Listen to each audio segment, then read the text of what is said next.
Hello, Gen Chemers. This is DW. Something went wrong with the video this morning, so I'm going to run through the lecture that I gave this morning pretty quickly, hitting the main points. I won't go for a full 50 minutes, so you get a little bit of a break there. But anyway, I hate it when this happens because it just makes me have to work twice as much on a single lecture. So here we go. Again, this was the little joke at the beginning saying that class attendance is important for the communal nature of learning.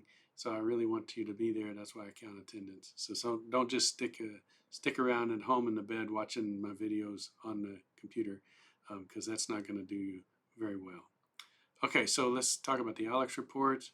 I was happy that people had gotten busy on ALEX. Many of you are doing well, but there are several that are falling behind already, and that's dangerous. So 22 of you have not finished the initial knowledge check in ALEX. Everybody has access, so you don't have to wait on the Bearcat bundle books to show up. You can click on that link in Blackboard, go right into ALEX and start doing those initial knowledge checks. If you have not started yet, you're about 3 days behind.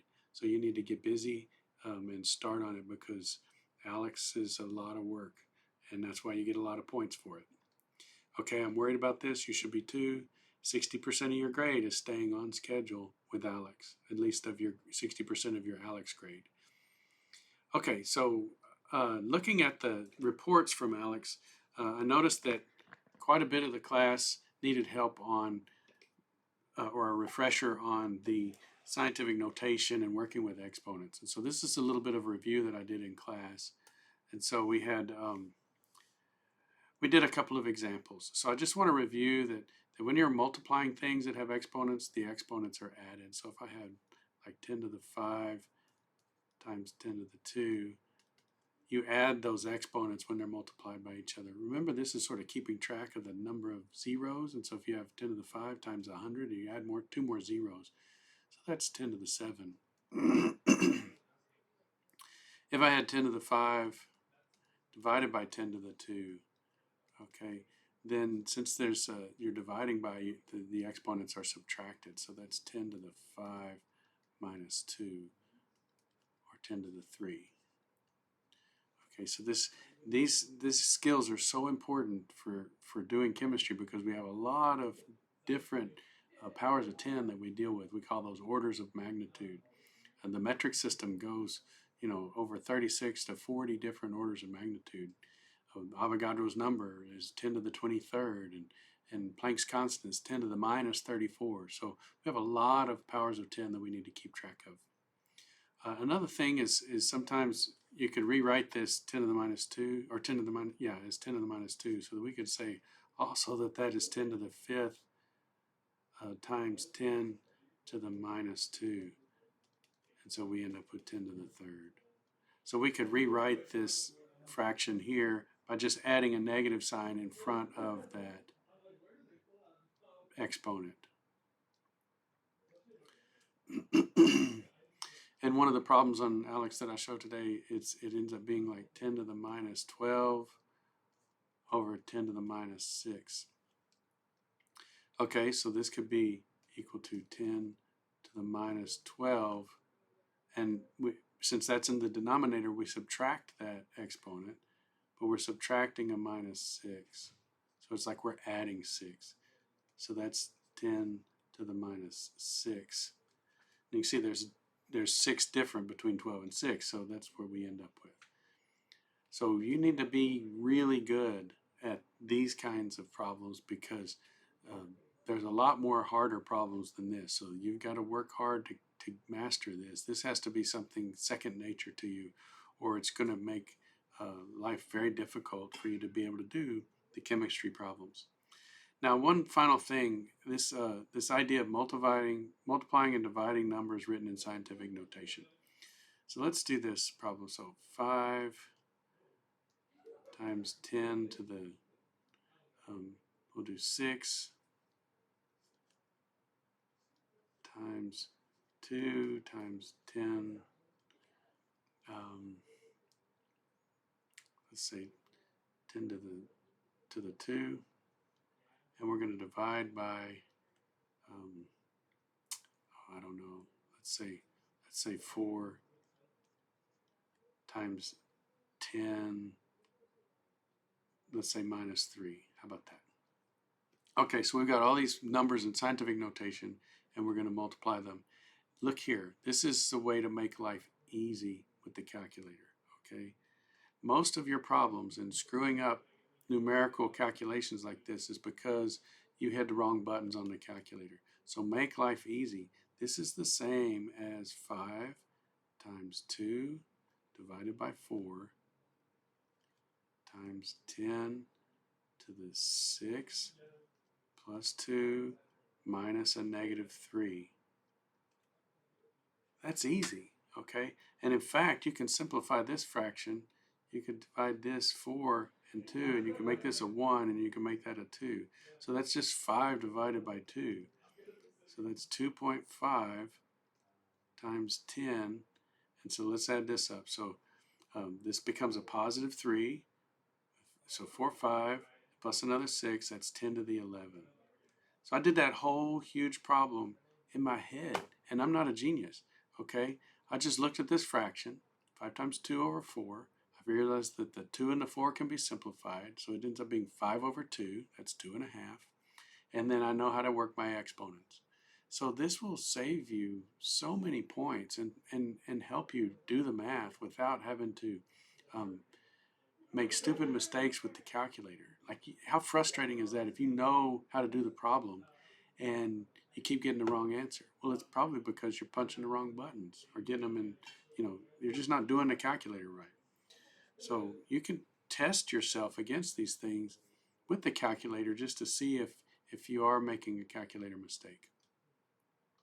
So that's a little bit of review that I saw that you needed from looking at the ALEX reports. So that's really the power of ALEX. It gives me insight so that I can help you with the things that most of the class is having problems with. Now we have an ALEX assignment due tonight, and so these are some of the problems that you're going to have on that assignment that I talked about in class. I didn't say much about this plotting exercise, but this is again just reinforcing some of the skills in class. So like you got 5 and you plot, a point here, you use the little pencil tool in ALEX, and it's all very straightforward. It's meant to be review. Okay, the metric system. So this is just showing you how to use the metric system. So in ALEX, you have this button over on the right that you can click that gives you the data that you might need for the problem. And in all of these problems, we click on that SI prefixes and we get the metric system. So these are all of the metric systems going down to 10 to the positive 24 down to 10 to the minus 24. So that's 48 orders of magnitude that we have in the range of this metric system.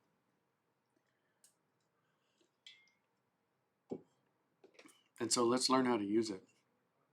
So if we're going from 5 seconds to centiseconds, we need to figure out what the centi is. So we go to that chart and we see that centi is the same as 10 to the minus 2.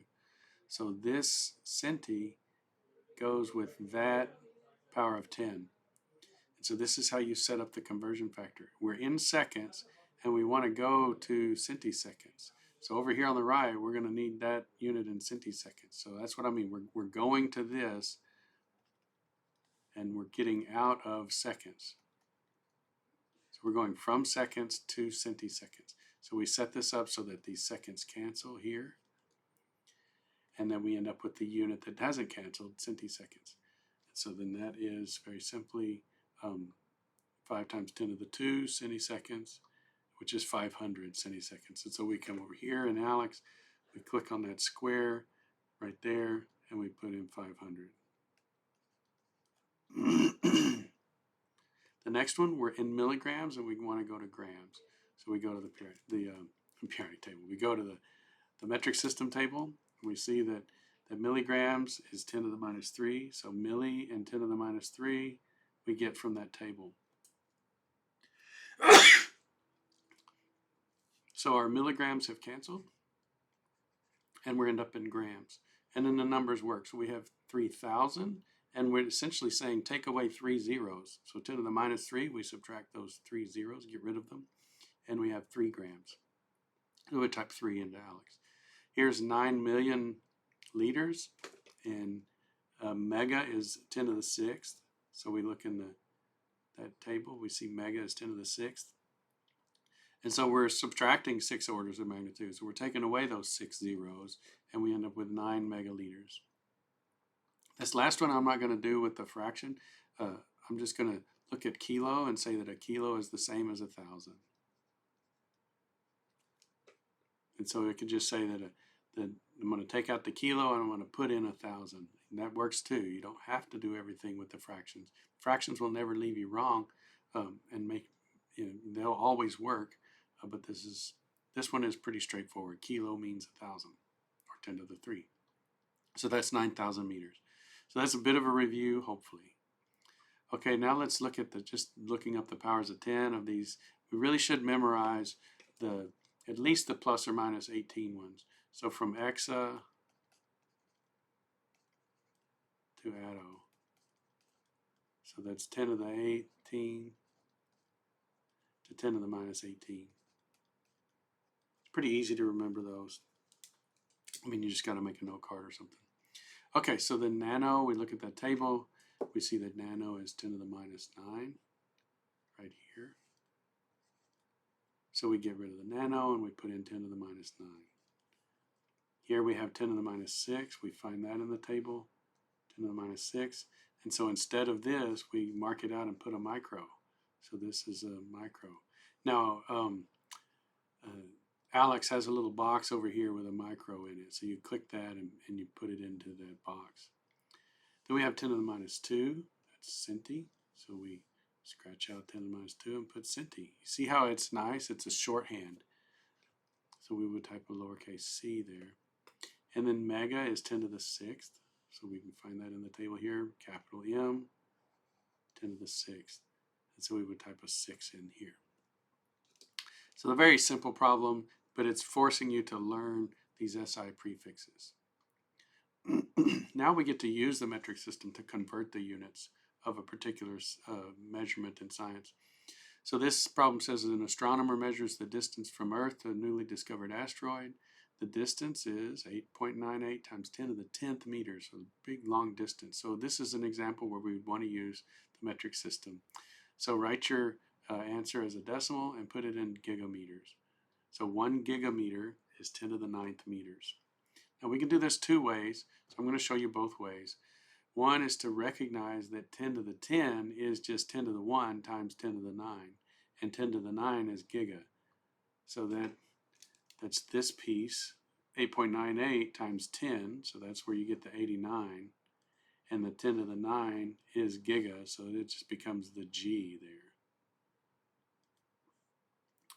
So that's a simple way to do it. You could also use the unit conversion with the fractions, and so we're getting out of meters and into gigameters, so the meters cancel. Giga is the same as 10 to the 9th. Okay, and so then 9 of these orders of magnitude cancel here, so this is 10 to the 1, and so we end up with 89.8 gigameters, or 8.98 times 10 to the 1 gigameters, but it says write it as a decimal, so it'd be 89.8. Then we shifted gears and started talking about temperature. I talked about in class how the Celsius and the Fahrenheit scales are based on water, and that the Kelvin scale is really a thermodynamic scale. If you extrapolate like the volume of gases at different temperatures and you go down to 0 volume in Celsius, you end up with the 0 volume temperature being negative 273.15 Kelvin. So thermodynamically, that's as low as we can go, and so we just made that 0 so that all temperatures would be positive relative to that. So that's where the Kelvin scale came from. We call it the thermodynamic temperature. And it has the same intervals in terms of the amount of energy, in each degree or whatever, the number of, the amount of temperature per degree is the same for Kelvin and for Celsius, but it's different for Fahrenheit. There's 180 degrees difference between water boiling and melting, and there's only 100 degrees difference in the Celsius scale.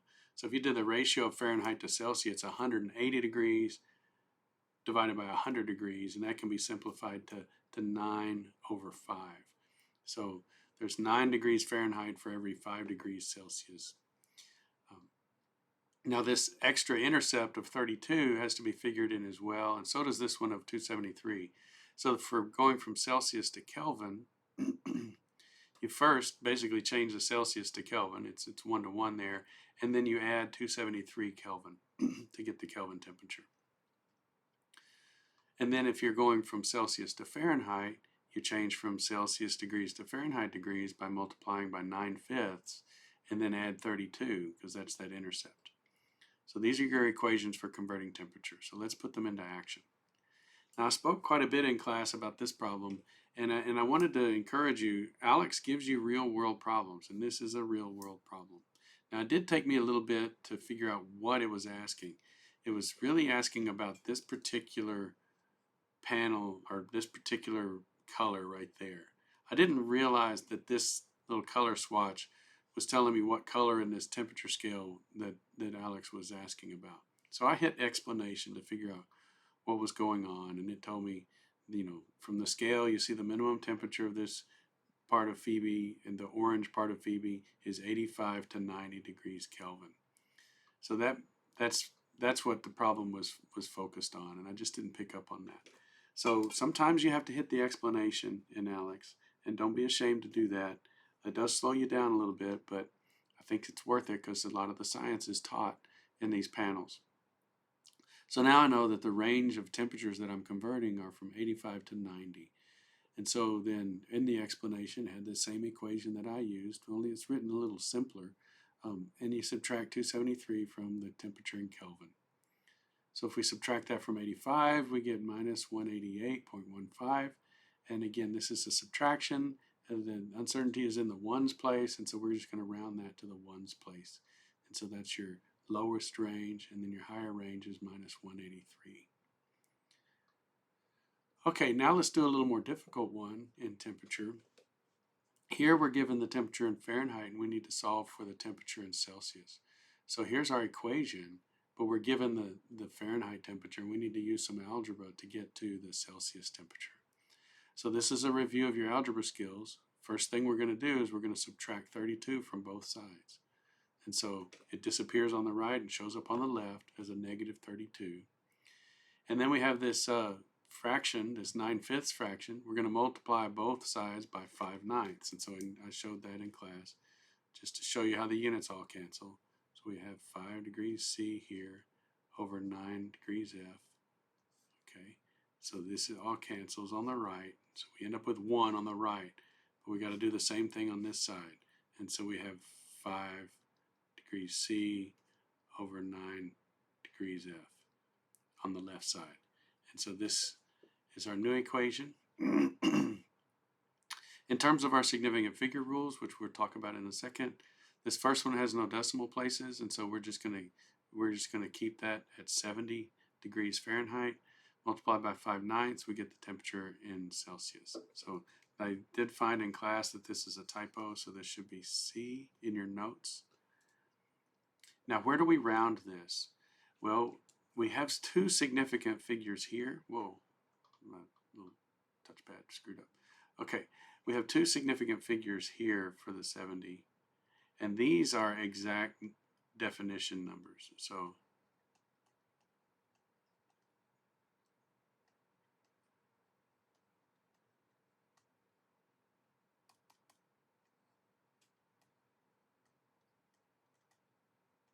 So these are the exact numbers, so they do not limit the sig figs.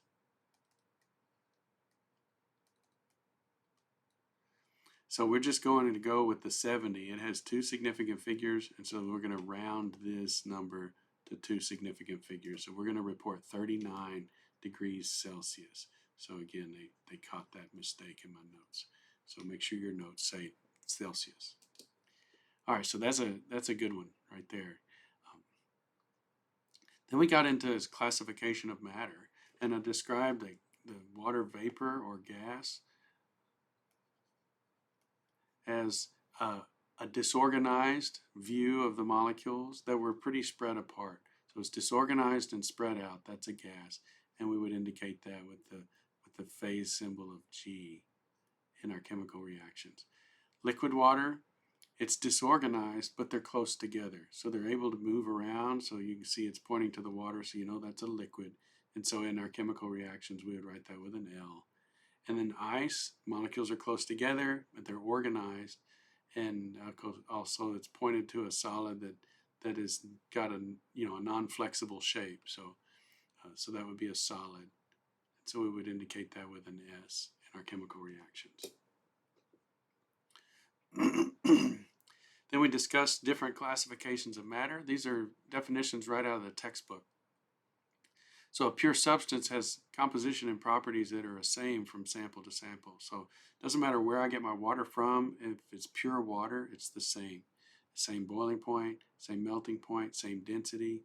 So those properties are the same. And that's one way I know that I have a pure substance that has the same composition and the same properties.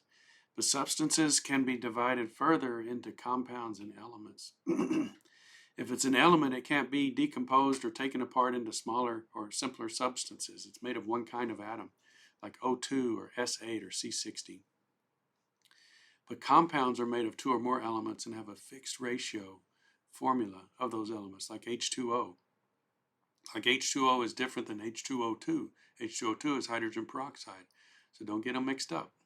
CO2, aluminum oxide, Al2O3, these are compounds. They can be purified, but they can also be broken down into simpler substances to their elements. And then mixtures are combinations of two or more substances in which each substance retains its chemical identity. So you can have, CO2 dissolved in water at various concentrations, but they still have their properties of CO2 and the properties of water. And they have a variable composition. You can have a 60-40 mixture, a 70-30 mixture, a 50-50 mixture. So notice how that's not a compound. A compound has a fixed ratio of the substances. Okay, a fixed ratio of the elements. So this is the way we have a classification of matter.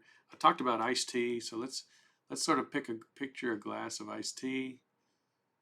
This is Texas, so it's sweet tea. So down at the bottom, you got like a plug of sugar. And you got ice cubes in here. And they're all floating because ice is less dense than water. Okay, so this is matter. It takes up space and it has mass. Okay, is it uniform throughout? So I call this the spoon problem. If I stick a spoon in there at the top, I'm going to pull out an ice cube. If I stick a spoon in the middle, I'm going to pull out some tea. If I stick a spoon in the bottom, I'm going to pull out some wet sugar. So that's not the same throughout. It's not uniform. So this is a heterogeneous mixture. Okay? After this all melts and the sugar all dissolves, we have a homogeneous mixture.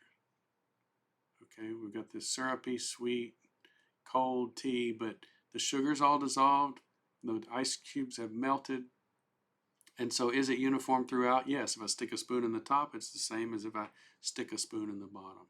So then that's a homogeneous mixture. Okay, does it have a variable composition? Yes, because I could have put more sugar in it or less sugar, so it could be more sweet or less sweet. So that's what we mean by variable composition. This particular glass doesn't, but if I had multiple glasses from different places, some is unsweet tea, so that's variable composition as well. So yes, it can have a variable composition. So that's a homogeneous mixture solution. It's not a pure substance. So that's really the question is asking: is it a pure substance? Okay, let's let's say we pulled a piece of ice out, and then was it uniform throughout? Yes. It was homogeneous. Does it have a variable composition? No, because ice is ice. It's always pure water if it's been made from pure water. So no, it's a pure substance. Can it be simplified or separated into simpler substances? Yes, ice can be broken down into hydrogen and oxygen. So it's a compound. Okay, so if we get down to here and it can't be, and then it's an element. Okay, so that's the classification of matter. There's more about that in the book, so find this diagram in the book and you can read more about it. Here's how Alex asks about these substances. So if we have this picture in Alex, it looks like a liquid to me, so I'm going to click liquid. but I can't tell if it's a compound, an element, what kind of mixture it might be, or if it's a pure substance. So we need to zoom in. On this particular one, you hit 1000x, you don't see much. Okay, so we go all the way to 10 million x, and we see that we've got a mixture for sure. So we're going to select mixture. It looks homogeneous on the scale of a spoon. Like if we stuck a spoon in there and we scooped up this amount right here, we see we've got a green ball, a gold ball, and a bunch of water. And if we stuck the spoon in here and got that much, then we would have a green ball, a gold ball, and a bunch of water. And this is at the atomic level, and our spoon is at our level. So we're going to always get the same composition every time we stick a spoon in there. So it's a mixture, and it's a homogeneous mixture, which means it's also a solution. So these two go together. Homogeneous mixtures are solutions. Okay. So that's what Alex is looking for. Then we have just an exercise to force you to learn more of the elements in the periodic table. So you could try to do these from memory, but if you still just don't know, like maybe you get down here to mercury and you don't know which element it is, you can click that periodic table button, you get a periodic table, and you can search. You know, mercury does not start with an M, it starts with an Hg on the periodic table. The symbol is Hg. So that's one of the ones you should know because mercury is pretty common. Chlorine, you can click around here. You're probably looking for one of the C's. So you find Cl for chlorine, and there you got it. So there's the elemental symbol is Cl, and the name is chlorine. So that's a catch up on all the problems that are due tonight. Let's look ahead at the ones that are going to be due on Monday. Realizing that Monday is a holiday, we won't have lecture, so I want to kind of get ahead. And I want you to be prepared too, so you can start working on Monday now and you don't have to work on the holiday. So you might have plans with family or something. So let's get into it. Now we're using the metric prefixes to convert units. So this problem is a real life problem here. A molecular biologist has measured the amounts of this substance, cofactor A, in an average yeast cell. Okay, and the mass is 92.61 picograms, so really tiny. What's the total mass in micrograms of cofactor A in a yeast colony containing 10 to the 5th cells? Okay, so here's a strategy for doing word problems. The very first thing you need to figure out is where are you going? Because if you don't know where you want to go, how will you know if you ever got there? Okay, so we need to know where we're going, and we're going to micrograms of cofactor A. Okay, where are we starting? We're starting, and here's the microgram or the picograms of cofactor A per cell. We're starting with 10 to the 5th cells. So we're starting here, and we want to get to here, and this is a conversion factor to get us out of cells and into grams of cofactor A. It just happens to have the wrong metric unit of picograms. But still, that's helpful. We're going to get out of cells. So this converts the number of cells into a mass of cofactor A. We just have the wrong prefix, the metric prefix. So we go to the metric system, and we see that we've got micro, it's 10 to the minus 6, and we've got pico, that's 10 to the minus 12. The thing I'm about to show you will work every time on these metric problems. Okay, so this is what you need to do. You need to come up with this conversion factor that gets out of picograms. So we're going to get out of picograms, and we're going to get into micrograms, which is where we're going. So that's the first part. You put the one where you're going to on top, and the one you're going from on bottom. It's like a letter. You're sending it from picograms to micrograms. Okay, now we use the metric prefixes. So micro is the same as 10 to the minus 6. So you put them on the opposite sides of the fraction because it's like multiplying by 1. Micro is the same as 10 to the minus 6. And pico is the same as 10 to the minus 12. So a lot of people get those upside down, and it totally screws everything up. So they go on opposite sides of each other. So pico is on bottom, so 10 to the minus 12 is on top. Micro is on top, so 10 to the minus 6 is on bottom, and I've color-coded it for you to help you remember that. Okay, so then we just put that factor in there, and everything works out. Now, this could be a real pain to do on the calculator. So let's do it without the calculator. Okay, so let's do our powers of 10. We have 10 to the 5th times 10 to the minus 12, and we have that divided by 10 to the minus 6. So that's equal to 10 to the 5. Whoa, whoa, whoa, whoa. Okay, my little touchpad is driving me crazy here. 10 to the 5th minus 12 minus a negative 6. Okay, so this thing becomes a positive 6. And so 5 and 6 is 11. So 11 minus 12 is 10 to the minus 1. So this is 10 to the minus 1. So I don't have to do anything with all of these. I've scratched them all out, and I've got 92.61 times 10 to the minus 1, or 92.61 divided by 10. So it should be 9.261. Isn't that great? Don't screw yourself up by trying to do this on the calculator. Just work with your powers of 10, and then you won't make any mistakes, or you have a less chance of making a mistake. Okay, now we have some combined units. We've got kilograms, meters squared per second squared, and we want to go to ergs, or the gram centimeter second scale. Kilogram is easy. We're going kilograms to grams. So we go up there, we find kilo, 10 to the 3. So again, 10 to the 3 is the same as kilo. So we're going to convert kilos to grams using that. So this one cancels with that one, and we're good for the mass. Now the centimeter squared and meter squared, this is where people make their mistakes. So notice up here, it's very simple to go from centimeters to meters or meters to centimeters. Okay, because centi is the same as 10 to the minus 2. But I want you to put this square on the outside of the parentheses to prove or show yourself that you have to square everything inside. So down here, we're going to write centimeter squared here, meter squared here, and this 10 to the minus 4 is 10 to the minus 2 squared. That's the thing that people mess up. Doing it this way will work every time.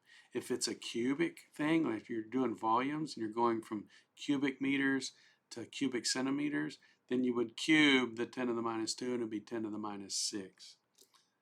Okay. So this one, let's do our powers of 10. So we've got down here 10 to the minus 7. That's a 10. Okay. And then we've got a minus negative 4.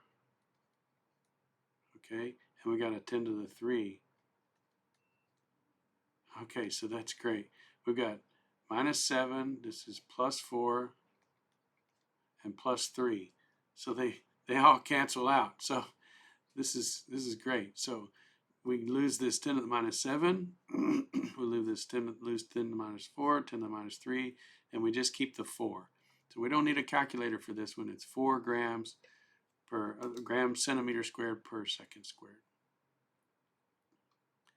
Now I ran out of time in class, so I didn't cover the significant figure convention, and so this is actually going to be better that I had a glitch with the video and had to do this in my office. So these are the significant digit rules, significant figure rules, and this is how we keep track of uncertainty, because every number has an uncertain digit. You know, if you like the national debt or something, it's like $33 trillion or something, but they're not going to know that to the penny, certainly not to the dollar. They may be uncertain in the billions of dollars. It's kind of a strange thing.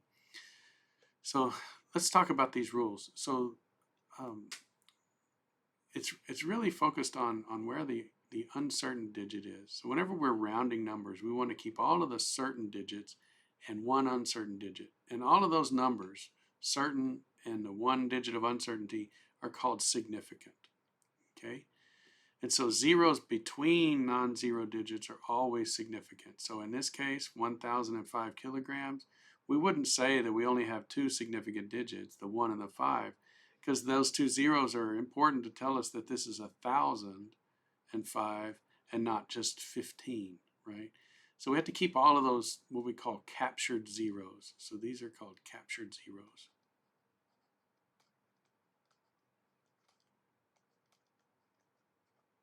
So if they're in between two non-zero numbers, then they're significant as well. And then this one too, the 7.03, that is between two non-zero digits, and so that's a significant number. So we'll keep that too. So this has three significant figures.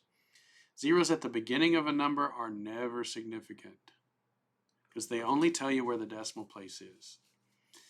So that zero, the only information it gives is to show that this is 2/100ths and not 2/10ths. Okay, so it's just telling us where the place value is. So we're only going to count this one as one significant figure. This one, we got two zeros in front. It's telling us that this is, 2.6 thousandths or 26 10,000ths. And that's just telling us where the decimal place is. So this only has two significant figures. We can clear all of this up with these decimal places if we write these in scientific notation. So this one is going to be 2 times 10 to the minus 2, right? So the decimal place is 2 digits to the left, so that's 10 to the minus 2. This one, we want to put that decimal place right there. We want to keep one in the ones place and one in the decimal place. So we're going to move this three digits. So this is 2.6 times 10 to the minus 3. Those leading zeros only tell us the place value, what power of 10 we need. It's the non-digit numbers that tell us how many significant figures we have. So notice in scientific notation, these are the significant figures. And here in scientific notation, we only have one significant figure. So if the number is written in scientific notation, it's super easy to know what the significant figures are.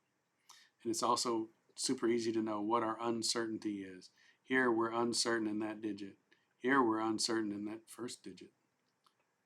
Now zeros at the end of the number are significant because they tell us where the uncertainty is. So in this case, if we were to write this in scientific notation, we'd say 2.00 times 10 to the minus 2. Okay, it's minus 2 because I'm 2 digits to the left. That decimal place is 2 digits to the left.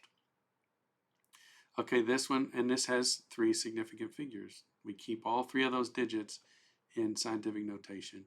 And this is telling me that I'm uncertain about this place in my measurement. So this is telling me, like if I weighed this out on a balance, this is telling me that I have a 4-place balance. It can measure out to the 4th decimal place in grams. And that balance is, it's maybe a $100 balance. If I were to keep too many significant figures, if I was going to report a mass like this, and let's say for some reason I added an extra 0, then I'm telling somebody that I'm using a 5-place balance, and a 5-place balance is between $1,000 to $5,000. So this is important for us in communication to keep track of where our uncertainty is, because it's telling the person a lot about what we're claiming to know. And we're not claiming to know anything about the 5th decimal place in mass. We're only claiming to know something about the 4th decimal place in mass. So that's why we care about significant figures. Okay, and that's what I've been saying. Pro tip, you can use scientific notation because scientific notation includes, by definition, those significant figures in the first piece of that scientific notation. It can be confusing when you write a number like this because there are no decimal places. And so we don't know if these digits are just telling us where the decimal place is or if they're insignificant, okay? So if this had a decimal place, like if this was written as 1 or 10,300 point, grams, then that right there is telling you that the ones place is significant. And so that would be tied to this one right here. Okay. But if we don't have a decimal place, then we just really don't know about these. And so it could mean, that we're uncertain in the hundreds. It could mean that we're uncertain in the tens. It could mean that we're uncertain in the ones. So now let's talk about the math. When we do math, we don't want to change we need to keep track of our uncertain digits when we do math. So this is the goal of these math rules. For addition and subtraction, we round to the largest place value. Now, when I talk about place value, I'm talking about the value of these different places relative to the decimal place. So these are hundredths. This is tenths. This is ones. And this is tens. Okay, should be like super review, like that might even be elementary school. But you may not remember that phrase, the place value. So we keep track of the place value when we're doing addition and subtraction. So in this case, where are we uncertain? We're uncertain in the tenths place, the first decimal place. Here, this measurement was uncertain in the thousandths place. And then this one is uncertain in the hundredths place. So when we do this addition here, we're going to round off to one decimal place because this one right here tells us we're uncertain in the tenths. So we can't say anything about the hundredths or the thousandths if our uncertainty is in the tenths place. So this is telling us where to round because our significant figures contain all of the certain digits. We're certain it's 104, but we're kind of uncertain whether it's 0.8, it might be 0.7, it might be 0.9. So this is the digit that we're uncertain about. So we keep all of the certain digits and one digit of uncertainty. So that's why we round here at the tenths place or the first decimal place. So we round off all of these other numbers, the ones that, we go ahead and do the full subtract or addition here, 0.842, and then we use this 4 to round. If this was a 5 or greater, we would make it 104.9. But since it's less than 5, we just drop the 4.2 and we make it 104.8. Okay, addition or multiplication and division, we round to match the smallest number of significant figures. So here we have 4 significant figures. Here we have 2. So the result would only have 2. So this we would round to 2. So we do the multiplication. We have all of the digits here, but we're uncertain after we only have 2 significant figures, so we're definitely uncertain here. And it's going to produce uncertainty in that ones place after the multiplication. So we round that to 2 significant figures.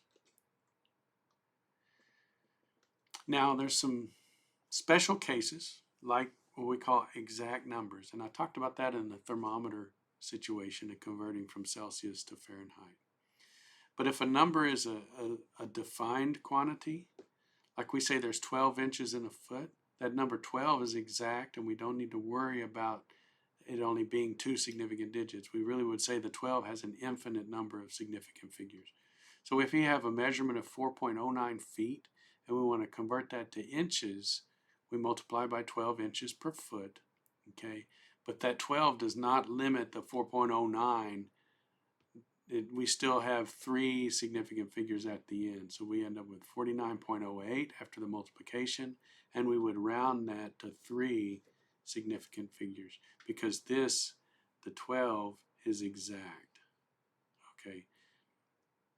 And so this, we have 3 sig figs to start, and we have 3 at the end. Okay.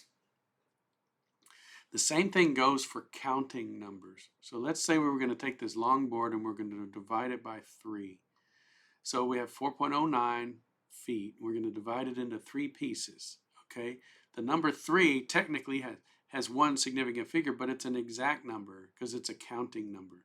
We're not uncertain as to how many pieces we're going to divide this board into. We're not going to accidentally divide it into 2 or 4 pieces. We're going to divide it into 3 pieces. And so when we take that 4.09 and divide by 3, we get a really long number. But where do we round? Well, we round that to 3 significant figures because this has 3 here. 3 sig figs, so we have 3 in the end. And definitions. So some of these quantities are defined, like this 2.54 centimeters is the definition of an inch. So this is not limiting your significant figures. Let's say you had some measurements that have 5 significant figures and you convert them from inches to centimeters. You don't then all of a sudden reduce it to 3 significant figures because of this conversion.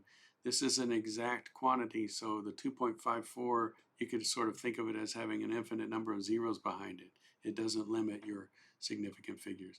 And the same for a mile and all these other definitions. A mile is 5,280 feet exactly. So this sort of doesn't limit your significant figures at all.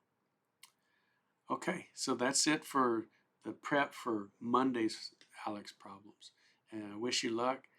Definitely stay involved. Do some problems every day. Use the book. If you don't want to dig through the textbook, paper copy, you can use the OpenStax version of chemistry textbook online, and you can search through it and you can find material real easily. So I recommend the OpenStax book as well as the one that's listed for this course. All right, have a great day.